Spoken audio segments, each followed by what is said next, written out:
हर साल गर्मी का तापमान लगातार बढ़ता ही जा रहा है। इस बदलाव की वजह ग्लोबल वार्मिंग है। इसका एक कारण हमारे घरों में लगे एसी हैं, जिसकी वजह से एसी में से निकलने वाली गर्म गैस वातावरण को और गर्म बना देती है।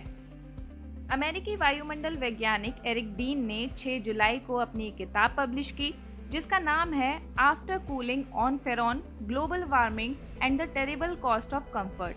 इस किताब में एरिक ने एसी के फायदे और नुकसान के बारे में बताया है। एरिक के मुताबिक हीट वेव से बचने के लिए एसी की जरूरत है, लेकिन जिस तरह से वातावरण प्रदूषित हो रहा है, ऐसे में एसी बाहर से ही गर्म और प्रदूषित हवा खींचता है और उसे ठंडा करके हम तक पहुंचाता है। लंबे समय तक इस हवा में रहने से हमें नुकसान पहुंचता है। दुनिया में 190 करोड़ एसी इस वक्त इस्तेमाल हो रहे हैं, जिससे धरती पर गर्मी बढ़ रही है। सन 1930 में एसी में CFC क्लोरोफ्लोरोकार्बन यानी फेरॉन को बाजार में लाया गया था। काफी लंबे समय तक इसका इस्तेमाल हुआ, जिसकी वजह से ओजोन लेयर में छेद हो गया। इस घटना के बाद साल 1987 में CFC पर रोक लगा दी गई।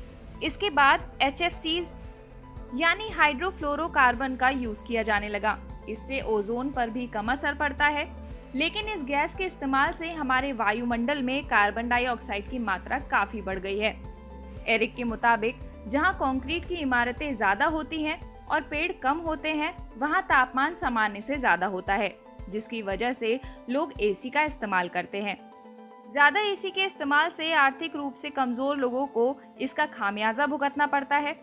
एरिक ने अपनी किताब में इससे बचने के तरीके भी बताए हैं, जिसमें उन्होंने ज्यादा से ज्यादा पेड़ लगाने पर जोर दिया है, क्योंकि पेड़ हमारी धरती की गर्मी को ऑब्जॉर्व करता है।